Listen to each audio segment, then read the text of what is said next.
బీహార్లో తొలి విడత పోలింగ్ ముగిసింది. తొలి విడత ఎన్నికల్లో పోటీ చేసిన అభ్యర్థుల భవిత్వాన్ని ఓటర్లు ఈవీఎంలో నిక్షిప్తం చేశారు. హోరాహోరీగా సాగిన పోరులో ఎన్డీఏ మహాగఠబంధన్ కూటమిలో ఎవరు పైచేయి సాధిస్తారనేది ఆసక్తికరంగా మారింది. గతంలో కంటే అధిక సీట్లను కైవసం చేసుకుంటామని ఇరు కూటములు ధీమాగా ఉండగా, జనసురాజ్ ఏ మేరకు ప్రభావం చూపి ఉండవచ్చనేది ఆసక్తిని రేకిస్తుంది.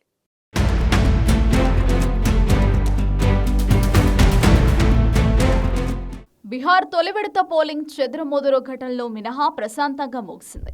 తొలి విడతలో భాగంగా 121 నియోజకవర్గాల్లో జరిగిన పోలింగ్లో ఓటర్లు ఉత్సాహంగా పాల్గొన్నారు. తొలి దశ ఎన్నికల్లో దాదాపు 65% పోలింగ్ నమోదైంది. వివిధ పార్టీలకు చెందిన రాజకీయ ప్రముఖులు తమ ఓటు హక్కు వినియోగించుకున్నారు. ముఖ్యమంత్రి నితీష్ కుమార్, మాజీ ముఖ్యమంత్రులు లాలూ ప్రసాద్ యాదవ్, రబ్రీ దేవి, వారి తనయులు తేజస్వి యాదవ్, తేజ్ ప్రతాప్ యాదవ్, ఉప ముఖ్యమంత్రులు సామ్రాట్ చౌదరి, విజయ్ కుమార్ సిన్హా, పలువురు కేంద్ర రాష్ట్ర మంత్రులు ఓటు వేశారు. గతసారి ఎన్నికల్లో 57.29% పోలింగే నమోదైంది. 2000 సంవత్సరంలో నమోదైన 62.57% పోలింగే ఇంతవరకు రికార్డుగా ఉండేది. తాజా ఎన్నికల్లో ముజాఫర్పూర్లో 70.96%, సమస్తీపూర్లో 70.63%, మాధేపురాలో 67.21%, వైశాలిలో 67.37% పోలింగ్ నమోదైంది. పాట్నాలో మాత్రం 57.93% దాటలేదు. బక్సర్, ఫతుహా, సూర్యగఢలలో కొన్ని బూత్ల పరిధిలో ఎన్నికలను ఓటర్లు బహిష్కరించారు. తొలి విడతలో పోలింగ్ జరిగిన 121 నియోజకవర్గాల్లో ఎవరు పైచేయి సాధిస్తారనే దానిపై తీవ్ర ఉత్కంఠ నెలకొంది. ఈ విడతలో ఆధిపత్యంపై ఎన్డీఏ మహాగఠబంధన్ కూటములు ధీమాగా ఉన్నాయి. మిథిలా, కోసి, ముంగేర్ డివిజన్లలోని 18 జిల్లాల్లో ఉన్న నియోజకవర్గాల్లో తొలి విడత పోలింగ్ జరిగింది. తొలి విడత ఎన్నికల్లో పోటీ చేసిన మొత్తం 1314 మంది అభ్యర్థుల భవితవ్యాన్ని ఓటర్లు ఈవీఎంలలో నిక్షిప్తం చేశారు. 2020 ఎన్నికల్లో ఎన్డీఏ 70 సీట్లను గెలుచుకుంది. అప్పటితో పోలిస్తే తాము 17 నుంచి 19 సీట్లు అదనంగా ఈసారి గెలుస్తామని ఎన్డీఏ ధీమాగా ఉంది. మహాగఠబంధన్కు 2020తో పోలిస్తే 19 నుంచి 21 సీట్లు తగ్గుతాయని ఎన్డీఏ భావిస్తోంది. గత ఎన్నికల్లోనూ ఈ ప్రాంతంలో ఎన్డీఏ ఆధిపత్యం చెలాయించింది. అయితే ఈసారి తామే ఆధిపత్యం సాధిస్తామని ఆర్జేడీ సారథ్యంలోని మహాగఠబంధన్ కూటమి ధీమా వ్యక్తం చేస్తోంది. ఈ రెండు కూటములతో పోటీపడిన జనసురాజ్ పార్టీ ప్రభావం ఎంతనేది ప్రస్తుతానికి సస్పెన్స్.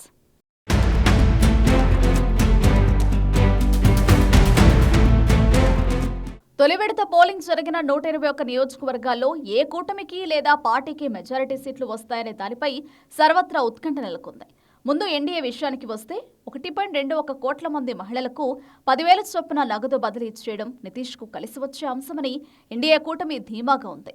బీజేపీకి ఉన్న సంస్థాగత బలం దీనికి తోడైతే సత్ఫలితాలు వస్తాయని అంచనా పెట్టుకుంది. మరోవైపు ఉచిత విద్యుత్ కొంతమేర ప్రయోజనం కలిగిస్తుందని ఎన్డీఏ ధీమాగా ఉంది. చిరాగ్ పాస్వాన్ మళ్లీ ఎన్డీఏ గూటికి చేరడంతో ఎస్సీల్లోని పాస్వాన్ల ఓట్లపై కూడా ఎన్డీఏ ఆశలు పెట్టుకుంది. మరోవైపు బీహార్లో కాంగ్రెస్ ఇంకా పుంజుకోలేదని, అది తమకు లాభిస్తుందని ఎన్డీఏ అంచనా వేసుకుంటోంది. కాంగ్రెస్ పార్టీలో సీట్ల సర్దుబాటు, సరైన నాయకత్వం లేకపోవడం, అంతర్గత వివాదాల కారణంగా ఓ 10 సీట్లలో ఫలితాలు తమకు అనుకూలంగా ఉండవచ్చని ఎన్డీఏ భావిస్తోంది. మరోవైపు తొలి విడతలో తాము పోటీ చేసిన 57 సీట్లలో గత ఎన్నికల్లో గెలిచిన 23 స్థానాలను మళ్లీ నిలబెట్టుకుంటామని జేడీయూ ధీమాగా ఉంది. ఈ సీట్లలో ఎప్పటి నుంచో జేడీయూ ఆధిపత్యం కొనసాగుతోంది. ఈసారి సవాళ్లు ఎదురు కావడంతో కొన్ని చోట్ల అభ్యర్థులను మార్చింది. గత ఎన్నికల్లో 29 చోట్ల జేడీయూ 2 స్థానాల్లో నిలిచింది.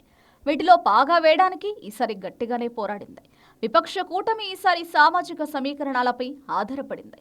దీంతో పాటు ఇంటికో ఉద్యోగంతో పాటు అనేక హామీలిచ్చింది. ఇవన్నీ తమకు కలిసొస్తాయని మహాగఠబంధన్ కూటమి అంచనా వేసుకుంటోంది.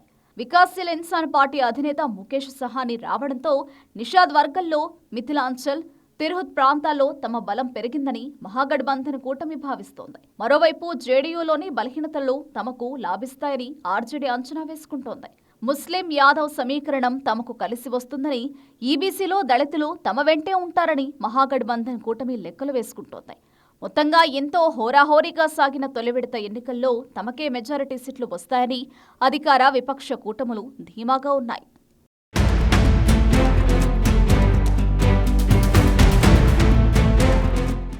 బీహార్ తొలి విడత ఎన్నికల్లో ఓటింగ్ జరిగిన 121 నియోజకవర్గాల్లో మెజారిటీ సీట్లను తామే దక్కించుకుంటామని ఎన్డీఏ మహాగఠబంధన్ కూటములు ఎవరికి వారే ధీమాగా ఉన్నారు. అయితే బీహార్ ఓటర్లు తమ తీర్పును ఈవీఎంలో నిక్షిప్తం చేయడంతో తొలి విడత ఎన్నికల్లో ఎవరు మెజారిటీ సీట్లను కైవసం చేసుకుంటారనేది తెలియాలంటే ఎన్నికల ఫలితాల వరకు వేచి చూడాల్సిందే.